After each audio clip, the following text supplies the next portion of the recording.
창세기 37장 18절에서 24절까지 우리 함께 같이 읽겠습니다. 요셉이 그들에게 가까이 오기 전에 그들이 요셉을 멀리서 보고 죽이기를 꾀하여 서로 이르되 꿈꾸는 자가 오는도다. 자, 그를 죽여 한 구덩이에 던지고 우리가 말하기를 악한 짐승이 그를 잡아먹었다 하자. 그의 꿈이 어떻게 되는지를 우리가 볼 것이니라 하는지라. 르우벤이 듣고 요셉을 그들의 손에서 구원하리 하여 이르되 우리가 그의 생명은 해치지 말자. 르우벤이 또 그들에게 이르되 피를 흘리지 말라. 그를 광야 그 구덩이에 던지고 손을 그에게 대지 말라 하니 이는 그가 요셉을 그들의 손에서 구출하여 그의 아버지에게 돌려보내려 함이었더라.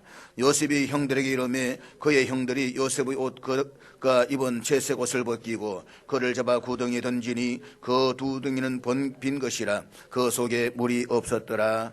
아멘. 우리가 광야 이야기를 계속하고 있습니다. 광야는 풀 한 폭이 물 한 방울 얻기가 어려운 황량하기 이를 데가 없는 삭막한 곳입니다. 게다가 쉴 새 없이 불어대는 거친 모라바람 때문에 앞을 제대로 분간하기도 어렵습니다. 발목까지 푹푹 빠지는 모래사막을 걸어가야 하는 것도 고난입니다. 따뜻하거나 아늑함이란 전혀 기대할 수가 없습니다. 광야는 도시에서 보편적으로 누릴 수 있는 그런 오락이나 휴식도 없습니다. 광야는 믿을 수 없을 정도로 고요한 곳입니다. 모든 것이 갖추어져 있는 풍요로운 도시의 관점에서 본다면 정말로 힘들고 불편한 곳입니다. 그럼에 불구하고 성경은 그리스도인들에게는 광야의 여행이 반드시 필요한 여행이다라고 말씀을 합니다. 우리는 광야의 아픔에서 인생의 목적을 발견하고 광야의 고통에서 인내를 배우며 광야의 외로움에서 예수님을 만나기 때문입니다. 그러므로 은혜 속에서 순탄한 일을 만나야만 하나님이 함께 하시는 것을 생각하지 마십시오. 오히려 고통스럽고 비극적인 사건이 계기가 되어서 더 기쁜 신앙생활을 하게 된 성도들이 많이 있습니다. 때문에 성도는 절망과 비극과 역경도 천국으로 인도하시는 하나님의 섭리임을 믿을 수 있어야만 합니다. 그런 점에서 그리스도인들에 있어서 광야는 우리의 인격과 신앙을 더욱 성숙하게 하고 강하게 만들어줍니다. 우리는 이 사실을 오늘 본문에서의 요셉이 경험한 광야를 통해서 깨달을 수가 있습니다. 야곱의 집안 한마디로 말한다면 소위 콩가루 집안입니다. 사진을 찾아보니까 콩가루 집안이란 분란이 일어나서 엉망진창이 된 가정이라고 정의를 내리고 있습니다. 그러니까 가족 간의 사이가 매우 나쁘고 화합이 되지를 않아서 가정 분화를 겪는 집안을 가리켜 소위 콩가루 집안이라고 했습니다. 야곱의 가정이 그렇다는 것입니다. 야곱에게는 4명의 아내로부터 13명의 아내를 낳았습니다. 본문의 앞절인 3절에 보면 이스라엘이 여러 아들들보다 요셉을 더 사랑함으로 그를 위하여 채색 옷을 지었더니 라고 했습니다. 여기서 채색 옷은 옷매를 가진 긴 웃옷을 이야기를 하는데 길이가 아래는 발목에 이르고 소매도 손목에 이르는 옷을 말합니다. 이 옷은 고대 건동의 당시 자료에 의하면 왕자들이나 귀족들이 입는 아주 호사스러운 옷이었습니다. 더구나 이 옷은 그 당시에 집안에서 장자만이 입는 옷이었다라고 하는 것입니다. 자, 그런데 요셉에게는 위로 10명의 형들이 있습니다. 서열로 따진다면 그는 11번째입니다. 그럼에 불구하고 야곱이 요셉에게 채색 옷을 입혔다라고 하는 것은 요셉을 지극히 편애했다라는 사실을 보여주고 있습니다. 아마도 야곱은 다른 아들들은 양을 치러 돌려보냈지만 요셉은 채색을 옷을 입혀서 집안에 머물게 했을 것입니다. 그 결과 본문 앞에는 이 4절 말씀에서 이렇게 말씀하고 있는데 우리 본문 4절 한번 같이 보도록 하겠습니다. 4절 다 같이 읽습니다. 시작. 그의 형들이 아버지가 형들보다 그를 더 사랑함을 보고 그를 미워하여 그에게 편안하게 말할 수 없었더라. 이 말씀은 야곱이 요셉을 사랑하는 모습을 형들이 어쩌다가 그냥 보게 되었다 이 말씀이 아닙니다.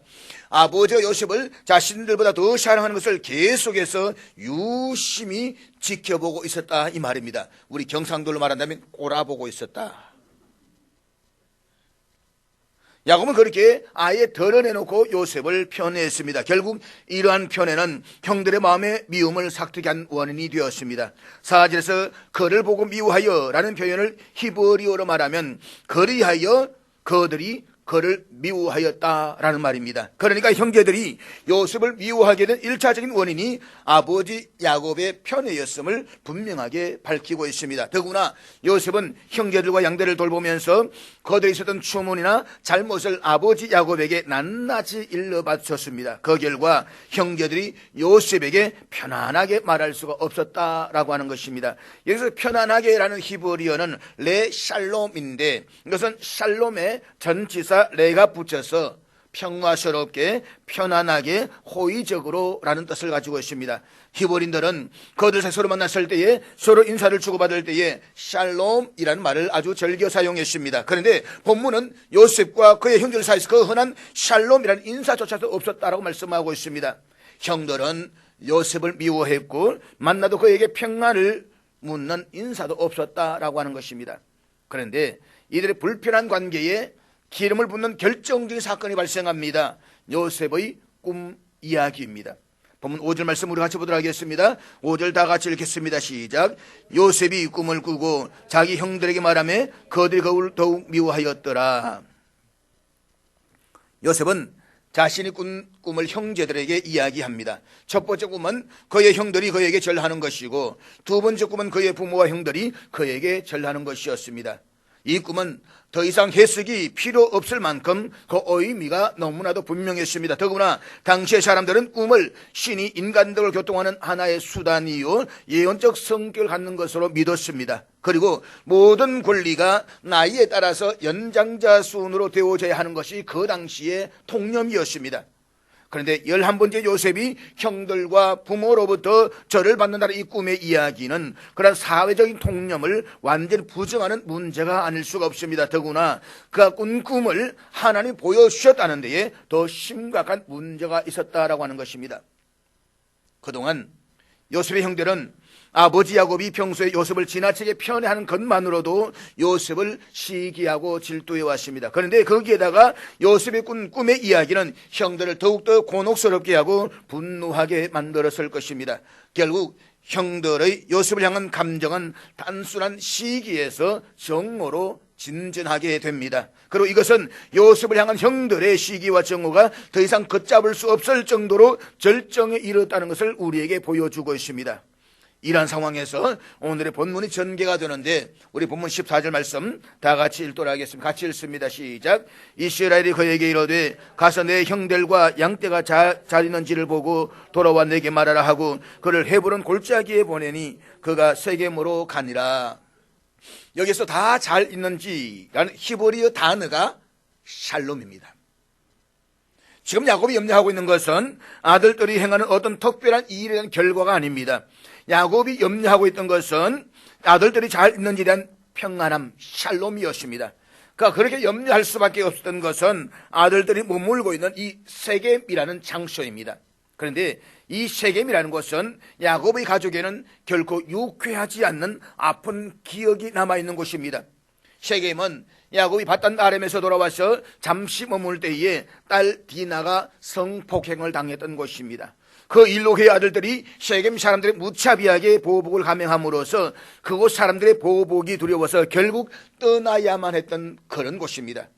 디나와 요셉의 나이 차이가 별로 많지 않은 것을 염두에 두었을 때에 이 사건은 그렇게 오래되지 않는 일이었다라고 볼 수가 있습니다. 지금 야곱이 염려하고 있는 것은 바로 이러한 이유에서였다는 것입니다. 야곱은 세겜 있는 그의 아들들에게 무슨 변고가 생기지 않았나라고 해서 요셉을 시켜서 그들의 안부를 알아오도록 한 것입니다. 야곱은 다른 아들들이 다 잘 있다는 샬롬 그 한마디를 듣고 싶었다는 것입니다. 이 아들도 보면 참 찬방지축입니다. 안 가면 되잖아요. 왜 세겜을 가요? 왜 세겜을 가서 아버지를 이렇게 걱정하게 만드냐 말입니다. 결국 사랑하고 아끼는 요셉을 위험의 가능성이 도사리고 있는 세겜 땅으로 보내게 됩니다. 무엇보다도 야곱이 요셉을 그곳으로 보냈던 것은 요셉의 꿈 이야기로 인해서 미움과 시기가 된 아들들의 마음을 달래고 미움의 대상인 요셉에게 자신의 안부를 전함으로써 가정의 평화를 이루기 위해서였을 것입니다. 한마디로 요셉은 가족의 평화를 회복하는 그 사실의 임무를 띠고 세겜으로 보냄을 받았던 것입니다. 요셉은 아버지의 요청으로 세겜을 거쳐 도단으로 형들을 찾아갑니다. 앞에 지도를 볼 수가 있습니다. 헤브론에서 세겜까지는 직선거리 약 77km가 됩니다. 77km 어디 됐냐라고 했을 때 여기에서 경산까지 정도로 보시면 거의 정확합니다. 그리고 세겜에서 도단까지의 거리가 약 29km입니다. 일반적으로 건강한 사람이 시속 4km를 걷는다라고 가정을 하고 하루에 10시간을 걸었다라고 한다면 요셉은 형들을 찾아가기 위해서 이 106km나 되는 거리를 3일에 걸쳐서 걸어갔다라고 이야기할 수가 있습니다. 여기에서는 요셉이 세겜에서 형들을 찾기 위해서 방황했던 그 많은 시간들과 거리는 계산하지 않았습니다. 그런데 오늘 본문은 요셉이 도단의 구덩이에 던져지는 사건으로부터 시작을 합니다. 요셉은 아버지의 요청으로 많은 수고를 하지 않고 형님들을 찾아왔지만 그에게 기다리고 있던 것은 샬롬이 아니라 구덩이였습니다. 도단은 이스라엘에서 가장 비옥한 이스라엘 평야의 최남단에 위치하고 있습니다. 그래 도단은 평야와는 전혀 상관이 없는 비옥한 광야입니다. 그런데 22절에서는 요셉이 광야 구덩이에 던져졌다라고 말씀하고 있습니다. 어떻게 된 것입니까? 여기서 광야는 지리적 용어가 아니라 상징적 의미로서의 광야라는 말입니다. 즉 요셉이 구덩이에 던져짐으로 인해서 광야로 들어가겠다는 사실을 알려주기 위해서 광야 구덩이라고 표현하고 있는 것입니다. 요셉, 그는 지금 아버지로부터 형제들과의 평화에 대한 소명을 안고 찾아갔지만 그 형제들로부터 버림을 받고 광야로 내몰려야만 했습니다. 그렇다면 요셉이 내몰린 광야에서 우리가 배워야 할 교훈이 무엇일까요? 그리고 요셉이 광야에서 깨달은 교훈은 또 무엇일까요? 첫째로 광야는 하나님께서 성품을 다듬으시는 곳입니다. 37장 3절에 보면 요셉은 야곱이 가장 사랑한 아내 라헬에게서 널검하게 얻은 아들입니다. 그래서 어느 아들보다 더 사랑했습니다. 어떤 이유에서건 아버지가 여러 자녀 가운데 한 명을 유별나게 더 사랑한다라고 하는 것은 공평하지도 않고 합리적이지도 않습니다. 그런데 대체로 편애를 받는 자녀는 성품이 원만하지를 못하고 그만한 성격을 갖는 경우들이 많이 있습니다. 보십시오. 다른 형제들이 모두가 들에서 양들을 치고 있을 때에 요셉은 아버지의 집에서 쉬고 있습니다. 그것도 부족해서 2절에 보면 요셉이 그들의 잘못을 아버지에게 말하더라라고 했습니다. 형들이 잘못하는 일이 있으면 아버지 쪽으로 달려가 그들을 낱낱이 다 일러 바쳤다는 것입니다. 거기에다가 요셉은 화려한 채색 옷을 입고 다녔습니다. 다른 형제들은 거친 남루한 옷을 입고 들에서 열심히 일하고 있는데 요셉은 화려한 채색 옷을 입고 거들먹거리면서 다니고 있습니다. 한번 상상을 해보십시오. 누가 보아도 확연하게 드러납니다. 다른 형제들이 요셉을 시기하고 분노하는 것은 전혀 이상한 일이 아닐 것입니다. 형제들이 더 이상 참지를 못하고 폭발한 결정기 사건은 요셉이 형들과 부모에게 자기가 꾼 꿈 2가지 이야기를 하면서 시작되는 것입니다. 그러니까 언젠가 형들과 부모가 자기의 절을 하게 될 것이라고 선언하는 것입니다. 요셉의 꿈 이야기에서 발견할 수 있는 것은 그의 성격은 거만하다라고 하는 것입니다. 여러분, 우리는 다 꿈을 꿉니다. 꿈 꾸지 않습니까? 꿈을 꿉니다. 그렇지만 어떤 꿈은 거만하게 들릴까 봐서 다른 사람이 말하지 않습니다. 저는 가끔 수십만 명이 모여있는 교회 앞에서 아주 멋지게 설교를 하는 꿈을 종종 꿉니다. 그렇지만 이 꿈에 대해서는 어느 누구에게도 앞으로 절대로 이야기하지 않을 것입니다. 제가 꾼 꿈의 이야기를 듣는 사람들이 아주 황당해하면서 아마 저를 비웃을 것이 뻔하기 때문인 것입니다. 사랑하는 여러분, 하나님은 요셉을 선택하셨습니다. 그래 기왕이면 좀 성격이 원만하고 안정감 있고 입이 좀 무겁고 믿을 만한 사람을 선택하면 더 좋지 않겠습니까? 그런데 왜 하필이면 이렇게 성격에 문제가 많은 사람, 입이 방정 맞은 사람, 이런 요셉을 선택하시는 겁니까? 우리는 모릅니다. 그것은 하나님의 신비에 속한 문제입니다. 토기장이가 진흙 한 덩이로 귀하게 쓸 그릇과 천하게 쓸 그릇을 만들 권한이 있듯이 선택의 권한 전적으로 창조주 하나님께 있습니다. 우리는 그렇게 믿음으로 받아들이는 것으로 만족해야만 합니다.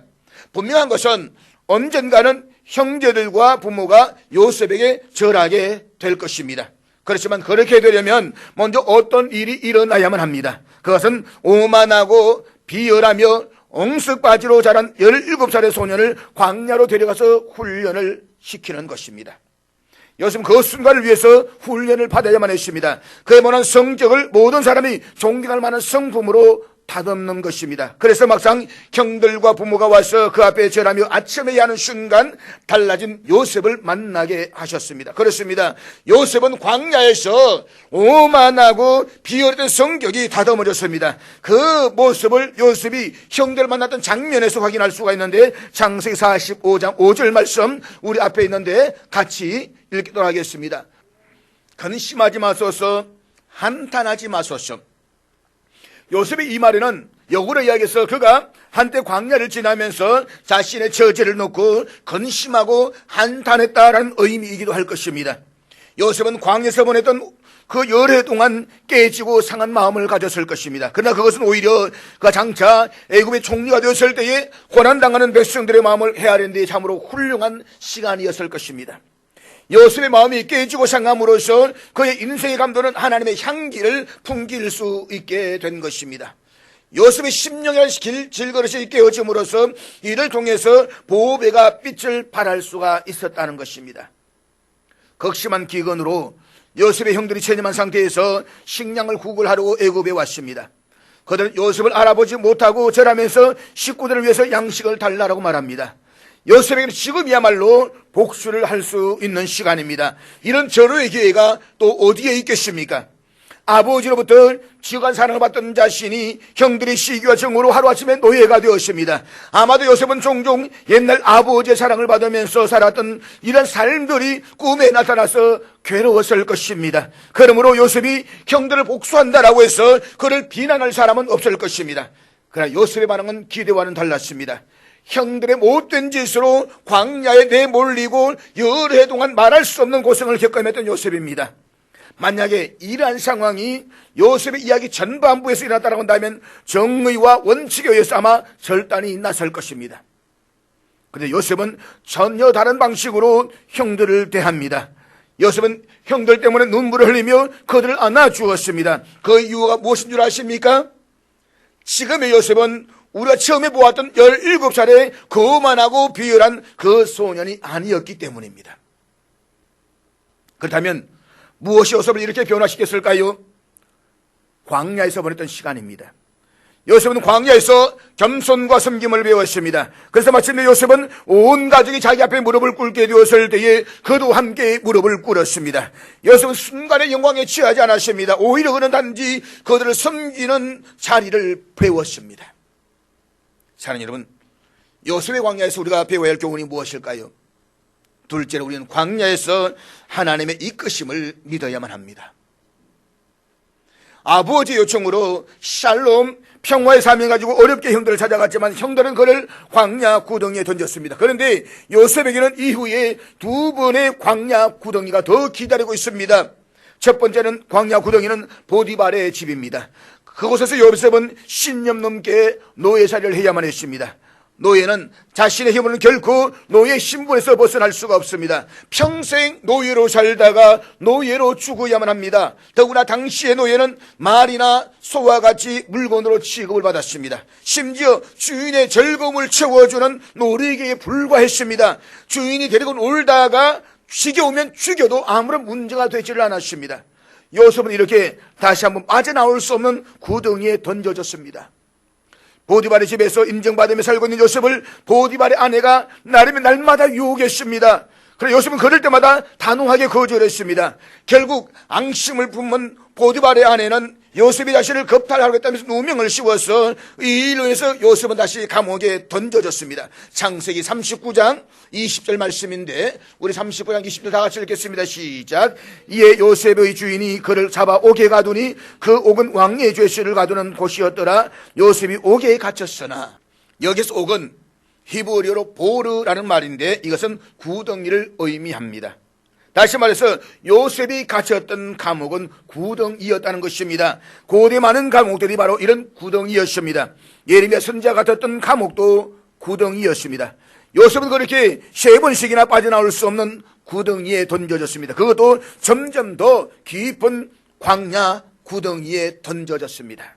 그런데 성경은 요셉이 노예로 팔려왔음에도 불구하고 형통했다라고 말씀을 합니다. 억울한 누명을 쓰고 광야 구덩이에 던져지고 그것도 점점 더 깊은 광야 구덩이에 던져졌는데도 불구하고 요셉이 형통했다라고 했습니다. 창세기 39장 2절 말씀 우리 다 같이 읽겠습니다. 시작. 여호와께서 요셉과 함께 하심으로 그가 형통한 자가 되어 그의 주인 애굽 사람의 집에 있으니, 여기에 보면 그가 형통한 자가 되어 라고 말씀을 합니다. 국어사전에서 형통이라는 단어는 모든 일이 자신의 뜻대로 잘 되어가는 것을 말합니다. 그렇다면 세상에서는 이런 요셉을 보고 형통했다라고 말하지 않습니다.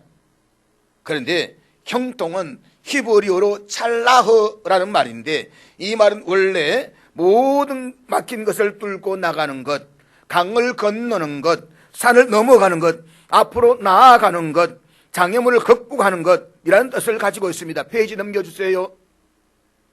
그래서 사무엘 19장 17절에 보면 그와 함께하여 요단강을 밟고 건너 왕 앞으로 나오니 라는 말씀이 있습니다. 이 말씀은 다윗이 압살롬의 반역으로 도피를 했다가 전쟁이 끝나고 궁으로 돌아올 때 많은 사람들이 다윗을 맞이하기 위해서 요단강을 밟고 건넜다라는 말입니다. 그런데 여기에서 밟고 건너라는 단어가 히브리어로 살라흐이라는 말인데, 바로 이것을 가지고 우리는 형통이라고 한다라고 하는 것입니다. 그러니까 강으로 가로막혀 있지 않는 것이 아니라 가로막혀 있는 강을 건너가는 것이 형통이라는 것입니다. 강이 가로막혀서 못 건너면 불통이고 그 강을 건너면 형통이라는 것입니다. 요셉은 광야의 모든 난관을 극복해 나갔습니다. 빠져나올 수 없는 광야 구덩이에서 던져졌지만 살아서 나왔고, 노예로 팔려갔지만 보디발 장군의 집에서 총무 일을 보았습니다. 그곳에서 보디발의 아내가 누명을 뒤집어 씌워서 죽이려고 했지만 죽지 않고 더 깊은 광야 구덩이로 던져졌습니다. 도저히 살아나올 수 없는 힘든 광야 구덩이에 들어갔지만 살아서 나왔습니다. 이런 요셉을 가리켜 성경은 형통했다라고 말씀합니다. 사랑하는 여러분, 성경에서 형통은 막힘이 없고 장애물이 없고 하는 일만 다 잘 되고 계속 파란 신호등이 들어오고 금수저 인생을 사는 것을 말하지 않습니다. 삶의 연정에서 고난이나 고통 또는 어려운 일들이 전혀 없는 것이 아닙니다. 역경과 장애물이 있어도 그것을 잘 뚫고 헤쳐나가고 있다고 한다면 형통한 것입니다. 광야를 지나고 있어도 잘 버티고 있다면 그것이 형통한 것입니다. 누가 보아도 노예로 팔려간 요셉은 형통한 사람이 아닙니다. 억울하게 누명을 뒤집어 쓰고 감옥에 갇혀있는 요셉은 결국 형통한 사람이 아닙니다. 그렇지만 성경은 사실 그를 가리켜서 형통함 가운데 있었다고 말씀합니다. 다 잘 되는 가운데 있었습니다. 광야 구행시장에서 왕궁으로 하는 도중에 있었습니다. 하나님께서 자신을 이끄시고 계심을 믿었기 때문입니다. 세상 사람들은 만사 형통을 이야기합니다. 그러나 성경은 만사 형통이 아니라 만사 협통을 이야기합니다. 만사 협통이란 모든 것이 합력하여 선을 이루는 것을 말합니다. 보십시오. 요셉의 형제들이 요셉을 죽이려고 광야 구덩이에 던져 넣었습니다. 애굽의 노예로 팔려갔습니다. 억울하게 누명 쓰고 감옥에 던져졌습니다. 그런데 완성되어진 요셉의 글을 보니 요셉이 어디에 있습니까? 아직도 광야 구덩이에 있습니까? 아직도 노예살이를 하고 있습니까? 감옥에 갇혀 있습니까? 아닙니다. 바로의 왕궁에 앉아 있습니다. 누가 이런 그림을 그렸습니까? 하나님이십니다. 모든 것이 합력과 선을 이루게 하시는 하나님이 그런 그림을 그려주신 것입니다. 앞에 있는 그림은 십자수입니다. 십자수 하면 참 아름답지 않습니까? 멋지고 아름답습니다. 그런데 십자수의 뒷면을 보게 되면 실타래가 이리저리 얽히고 설켜 있는 것을 볼 수가 있습니다. 뒷모습만 보면 도대체 이것이 무슨 그림인지 알 수도 없습니다. 뭘 그리고 있는지 아무것도 짐작할 수가 없습니다. 그렇지만 십자수를 다 놓고 보면 앞모습은 아름다운 한 폭의 그림으로 다가옵니다. 요셉의 인생이 그렇다는 것입니다. 사람들이 요셉의 그림을 망쳐 놓았습니다. 요셉의 형제들, 미디안 상인들, 보디발과 그의 아내, 이들로 인해서 요셉의 인생 그림은 완전히 엉망이 되었습니다. 우리도 마찬가지입니다. 누가 우리의 인생의 그림을 엉망으로 만들어 놓았습니까? 그러나 하나님은 그 사람 때문에 망쳐진 우리의 인생의 그림을 멋진 그림이 되도록 십자수의 앞면을 놓고 계신다는 것을 믿으시기를 바랍니다. 요셉이 그랬고 모세가 그랬고 다윗이 그랬습니다. 요셉의 인생과 그의 꿈은 형제에 의해 산산조각이 났습니다.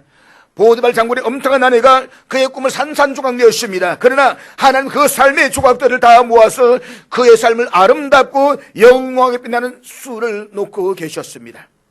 요셉은 13년간 깊은 광야에 들어가서 말할 수 없는 고난을 당했습니다. 그의 인생은 점점 더 깊은 광야의 인생이었습니다. 그러나 그 광야의 고난을 통해서 그를 향한 하나님의 뜻이 이루어졌습니다. 그래서 성경은 요셉을 가리켜서 형통한 자라고 부르는 것입니다. 하나님은 앞으로 요셉에게 일어날 십자수의 앞면을 수놓고 계셨다는 것입니다. 하나님은 요셉을 광야의 구덩이에서 애굽의 왕궁으로 이끄시고 계셨습니다. 요셉은 이것을 믿었습니다. 지금까지 살펴보았던 광야 이야기에서 나타나는 하나의 공통점이 있습니다. 그것은 하나님이 나타나셨다는 것입니다. 아브라함에게도 야곱에게도 심지어 야갈에게도 하나님 나타나셨습니다. 그런데 요셉에게는 꿈을 보여주셨지만 하나님이 나타나지 않으셨습니다. 그렇다고 해서 아브라함이나 이삭처럼 하나님이 직접 나타나셔서 꿈의 내용을 설명해 주지도 않았습니다.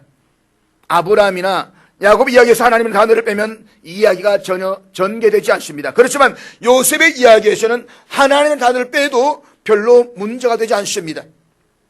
요셉이 광야 구덩이에 던져져 죽을 고비를 넘기는 장면에서도 하나님이라는 단어가 나타나지 않습니다. 노예로 팔려갈 때에도 하나님이라는 단어가 나타나지 않습니다. 요셉이 점점 더 깊은 광야 구덩이로 들어갈 때에도 하나님은 나타나지 않습니다. 요셉이 닥친 일들이 아브라함이나 이삭이나 야곱에 닥쳤다라고 한다면 하나님은 수십 번도 더 나타나셔서 말씀하셨을 것입니다. 그런데 요셉에게는 자신을 드러내지 않으셨습니다. 하나님 직접 개입하시거나 말씀하시지도 않았습니다. 요셉은 그런 하나님이 얼마나 원망스러웠겠습니까? 그런 하나님 얼마나 야속했겠습니까?